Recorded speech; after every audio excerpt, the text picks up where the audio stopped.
अस्सलाम वालेकुम, मैं हूं फैसल तारिड़। आज 6 अगस्त बरोज जुमेरात सुहेल अफरीदी साहब की जानब से जो पीटीआई के वर्कर्स का दरीना मुतालबा था वो तो पूरा कर दिया गया है, लेकिन अब यूं लगता है कि जैसे ये ऐलान सुहेल अफरीदी साहब के लिए उल्टा पड़ चुका है। अलीमा खान साहिबा का भी इस पर रद्द अमल आ चुका है और गुज़श्ता पूरी रात से लेकर अब तक दुनिया भर से मुख्तलिफ इस पर रद्द अमल आ रहे हैं। इस सवाल से एक तो हमने बात करनी है, इस्लामाबाद हाई कोर्ट के अंदर खान की सहूलियात के हवाले से, कैद तन्हाई के हवाले से एक बड़ा अहम केस है, जिस हवाले से चीजें आ रही थी कि हो सकता है खान को रिलीफ दे दिया जाए। सुप्रीम कोर्ट के अंदर खान के केस लग गए हैं। तो इस ओवरऑल सिचुएशन को मैं आपके सामने रखने की कोशिश करूंगा और अपना जाहिर है जो चीजें देखी, क्योंकि पेशावर जलसे से मैं एक दिन पहले आ गया था ताकि अच्छी तरह से चीजें खुद ऑब्जर्व की जाएं, देख के फिर आपके सामने एनालिसिस रखा जाए। देखिए, जो लोग मुझे रेगुलर देखते हैं ना, वो जानते हैं मेरी वो आदत नहीं है कि लंबी लंबी छोड़ना ना, क्योंकि यहां सहाफत के अंदर भी एक्टिविज्म होता है और बताया जाता है जी करोड़ों लोग आ गए, लाखों लोग आ गए, अरबों लोग आ गए, यानी एग्जैजरेशन की जाती है। तो इसलिए एक तो ये कि जलसा बहुत बड़ा था, इसमें कोई शक नहीं। ऐसे बंदा कहे कि छोटा जलसा था, हां नंबर पे डिबेट हो सकती है, हो सकता है आपको कोई बंदा कहे कि लाख बंदा था, कोई आपको कहे 50,000 बंदा था। मुझे लगता है, मुझे जाती तौर पे जो लगता है, हो सकता है मैं गलत भी हूं, क्योंकि हम जलसे देखते रहते हैं, रैलीज देखते रहते हैं, धरना कवर करते रहते हैं। तो मेरे, क्योंकि वो जो ग्राउंड था उसकी कैपेसिटी जो मैक्सिमम थी वो 15,000 की होगी। हाँ, आपको पीटीआई बता सकती है 80,000 बंदा आ सकता है, 80,000 भाई उसमें नहीं आ सकता। जैसा बड़ा था, इस पर डिबेट नहीं वैसे होनी चाहिए कि बंदे कितने थे, कि बंदा ऐसी डिबेट, क्योंकि बहुत बड़ा जलसा था, लोग आए, दूर दूर से आए, मैंने खुद इंटरव्यूज किए।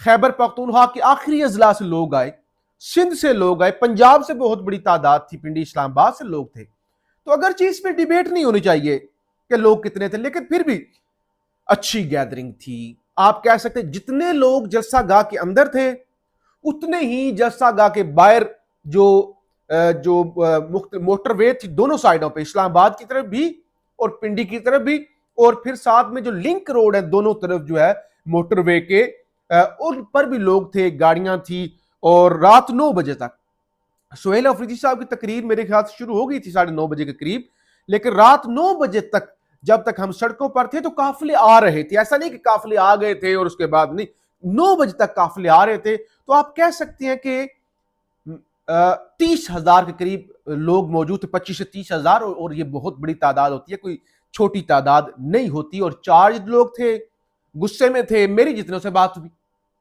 उन्होंने कहा हम लाहे अमल सुनने के लिए आए हैं, हम तारीख लेने के लिए आए हैं, हम ये कहानियां सुनने के लिए नहीं आए, हम तकरीरें सुनने के लिए नहीं आए। तो कहते ये तो बात वाज़ेह होगी कि जितने भी लोग आए थे वो फैसला करके आए थे कि अब बस बहुत हो गया, अब मजीद बर्दाश्त नहीं किया जाएगा। सुहेल अफरीदी साहब की तकरीर आप लोगों ने ज़ाहिर सुन ली, उस पर क्या बात करनी, बड़ी जज्बाती। हम जलसा गाह का जो गेट है उधर थे, यानी आप कह ले कि जलसे से कुछ 100 मीटर दूर फासले पर। तो गरज, सुहेल अफरीदी की तकरीर की गरज, और एक एक लफ्ज बड़ा वाजिया सुनाई वहां पे भी दे रहा था। जाहिर मैंने वो जो वीलॉग किया वो चैनल पर पड़ा हुआ है, लोग देख सकते हैं। 27 सितंबर का ऐलान हुआ, लोगों के अंदर ना एक जान आ गई। तो जब सुहेल अफरीदी ने कहा तो फिर तैयार हो, तो फिर तैयार हो, बार बार पूछा तो फिर तैयार हो, ऑप्शन क्या बचता है हमारे पास, हम गोलियां खाएंगे, हम ये करेंगे। तो लग रहा था कि जाहिर है वो लाहे अमल देने लगे। उससे पहले तकरीरें, बैरिस्टर गौहर की तकरीर, जुनेद अकबर साहब की तकरीर से भी वाजिया हो गया था कि बस अब इन्होंने कुछ फैसला कर लिया। 27 सितंबर की कॉल आई तो वहां पे मौजूद जलसा गाह के अंदर मौजूद कुछ लोगों ने वो उधर ही कहा कि ये नहीं यार, 2 महीने का टाइम है, ये टाइम बहुत होता है। बतौर सहाफी मेरा एनालिसिस क्या था और क्या एनालिसिस अभी तक है वो जरा सुन लें। 27 सितंबर की कॉल हो, 27 अक्टूबर की कॉल हो, या कोई भी कॉल हो, चाहे 1 महीने की कॉल हो, मैटर यह करता है कि आप लॉन्ग मार्च कर तो रहे हैं। भाई लॉन्ग मार्च मैंने नहीं रखता, आप 2,000 बंदे उठाए, आप कहें हम लॉन्ग मार्च पे निकल गए हैं। कोई नथिया गली की मरी की सैर तो नहीं है ना कि आपने सामान बांधा और आपने कहा भाई आओ लॉन्ग मार्च करके आते हैं। आपने लॉन्ग मार्च पे जाना है, मौसम को आपने देखना है, कम से कम घरों में बैठे हुए लोगों को अंदाजा नहीं हो सकता। मैंने क्योंकि ग्राउंड पे ये सारी रिपोर्टिंग की है, मुझे पता है कि कल यहां गर्मी के अंदर, पेशावर के अंदर, कोई बंदा 1000 दफा सोचता है क्यों आ गया हूं। 1000 दफा। इतनी गर्मी, इतना हबस, और इतनी ज्यादा यानी पसीना, और ये बता भी नहीं सकते ना। जो नहीं आए वो नहीं समझ सकते, जो थे उनको पता है कितनी ज्यादा गर्मी थी और कितनी ये गर्मी के अंदर, अगर इस गर्मी के अंदर सोच लें कि आंसू गैस का सामना करना पड़ जाए, अगर इस गर्मी के अंदर आपको भागना पड़ जाए, अगर इस गर्मी के अंदर पुलिस की लाठी चार्ज का, पुलिस की गोलियों का मुकाबला करना पड़ जाए, तो मेरे ख्याल से 50% लोग तो गर्मी के अंदर ही मर जाएंगे। ये फैक्ट आपको बता रहा हूं, कोई ऐसी लगी लिपटी नहीं है। मैं किसी का तर्जमान भी नहीं हूं। मैं तो, मेरा एक अपना मखसूस अंदाज है। मैं तो, मुझे किसी चापलूसी की जरूरत नहीं होती, ना मैं करता हूं, ना मैं समझता हूं कि मैं किसी की तारीफ करूंगा या किसी से ताल्लुक बनाऊंगा या किसी को खुश करूंगा तो बड़ी ये कामयाबी होगी। मेरे नजदीक ये कोई कामयाबी नहीं है। मैटर क्या करता है, आप अपनी मर्जी से डेट दे रहे हैं, आपने अपनी मर्जी का टाइम लिया है। ये लॉन्ग मार्च पहले लॉन्ग मार्चेस से मुख्तलिफ कितना होता है, फैसला कुन कितना होता है, और आप उसकी तैयारी के लिए कमिटेड कितना है। कल को आप ये ना कहें अगर हम ये कर लेते, अगर हम ये कर लेते, काश हम ये कर लेते तो हम कामयाब हो जाते। लॉन्ग मार्च के नाकाम होने का मतलब यह है कि आप 2 साल मजीद पीछे चले गए। लॉन्ग मार्च के नाकाम होने का मतलब यह है कि इसके अलावा आपके पास कोई ऑप्शन ही नहीं बचा हुआ। आपने सारे रास्ते, आखिरी रास्ता आपके पास यही था, आपने वो भी बंद कर दिया और आप नाकाम हो गए, घर को वापस आ गए। ये चीजें आपको जो देख रहे हैं अंडरस्टैंड करनी पड़ेंगी। किसी को लगता है ना भाई हम जाएंगे, हम घेराव कर लेंगे, कितने लोग, 10,000 लोग जाके इस्लामाबाद का घेराव कर लें।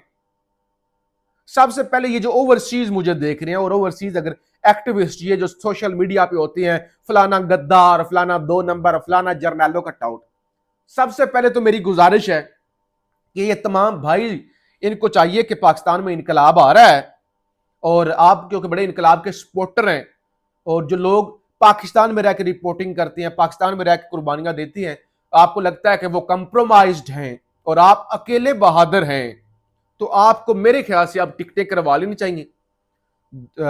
50 दिन का टाइम है, टिकटें शिकटें करवा लें। अभी सस्ती टिकट हो जाएगी, जाहिर है वक्त पर कराएंगे तो फिर बड़ी महंगी होगी, ताकि इस काफिला इनकलाब के अंदर आप आके शामिल हो जाए। तो लिहाजा बात वही है कि फैसला कुन कितना है।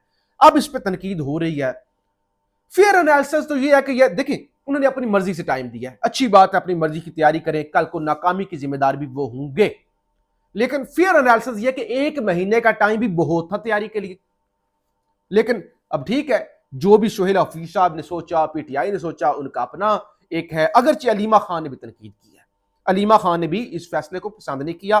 आज इस्लामाबाद हाई कोर्ट के अंदर केस लगा हुआ है, खादम सुमरू साहब की अदालत में खान को जो सहूलियात मिल रही है। कल एक भोंडी सी रिपोर्ट भी आई थी जी, खान कोई कह देता तन्हाई में नहीं है, बड़ी सहूलियात मिल रही हैं, नौकर चाकर मिले हुए हैं, डॉक्टर्स आते हैं, मुआयना करते हैं, ये करते हैं, वो करते हैं, वो सब कुछ तो उनको मिल रहा है। आज जो है वो सुप्रीम अडेला जेल एडवोकेट जनरल इस्लामाबाद पेश हुए, उन्होंने कहा काबिले एतराज केस है, छुट्टियों के बाद रख लें। खादम सुमरू साहब ने कहा ठीक है, अगर अर्जेंसी हुई तो फिर हम फौरी को रख लेते हैं, अभी डिवीजनल बेंच की समाअत के बाद, अदरवाइज फिर छुट्टियों के बाद चला जाएगा। बहर अलीमा खान ने क्या गुफ्तगू की। पेशावर जलसे पर अलीमा खान ने कहा कि मुझे नहीं मालूम कैसा जलसा हुआ है, मैंने नहीं देखा। लॉन्ग मार्च की कॉल पर अलीमा खान ने कहा कि इमरान खान मजीद 2 महीने इंतजार करें। यानी अलीमा खान ने 2 महीने का जो इंतजार है उसको पसंद नहीं किया। उन्होंने कहा यानी इमरान खान मजीद इंतजार करें। ये लोग इमरान खान को इंतजार करवा रहे हैं। हमें समझ ही नहीं आई कि क्यों इतनी दूर की तारीख दी गई, क्या आपसे मुशावरत नहीं की गई, रिपोर्टर ने पूछा। तो उस्मान चौधरी साहब हमारे दोस्त हैं, तो उन्होंने कहा हम नहीं डिस्कशन करते इन मामलात में, ये पीटीआई का काम है। तो अलीमा खान ने कहा कि ये लंबी तारीख नहीं देनी चाहिए थी, कि खान को मजीद इंतजार जो है वो करवा रहे हैं। जाहिर है पीटीआई, मुझे लगता है सोहेल अफरीदी एंड कंपनी ये सोच रही है एस्टैब्लिशमेंट को भी टाइम दिया जाए, कि अगर वो कुछ करना चाहते हैं अदालतों को भी टाइम दिया जाए, और मीनवाइल अपनी भरपूर जिसे कहते हैं आर या पार वाली तैयारी, वो तैयारी भी की जाए। लेकिन सवाल आखिर में भी लोग खत्म कर रहा हूं, सवाल ये उठता है अगर तब तक सोहेल अफरीदी साहब वज़ीर आला ही ना रहे तो फिर ये लॉन्ग मार्च किधर जाएगा, फिर क्या, यानी और क्या। वैसे तो मेरे बतौर सहाफी ये लॉन्ग मार्च वज़ीर आला के काम नहीं होते। आपकी तंजीम है, आपके सूबाई सदर जुनेद अकबर है, आपके मरकजी चेयरमैन बैरिस्टर गौहर साहब हैं, आपकी पंजाब की क्यादत है। पार्टी का काम होता है। वज़ीर आला तो सबका होता है ना, वो पीटीआई का वज़ीर आला है, वो सबका पूरे सूबे का वज़ीर आला है। लेकिन यहां पे जाहिर है एक शख्स पे जिम्मेदारी डाल दी जाती है और उसके बाद फिर वही, जैसे गंडापुर, तो वही फिर वो जिम्मेदार समझा जाता है। फीडबैक जरूर दीजिएगा, आप इस हवाले से क्या सोचते हैं, तारीख कितनी लंबी है, शॉर्ट है, फैसला कौन होना चाहिए, चाहे साल बाद हो, चाहे जाहिर है मेरे नजदीक अगर आपको एक मकसद के अंदर है तो वो फैसला कौन होना चाहिए, आप हाथ लगाने इस्लामाबाद ना जाएं। और जाहिर है फिर लॉन्ग मार्च करते हैं तो फिर मुश्किलात भी होती हैं, खाला जी का घर नहीं है। फीडबैक जरूर दीजिएगा। पाकिस्तान जिंदाबाद।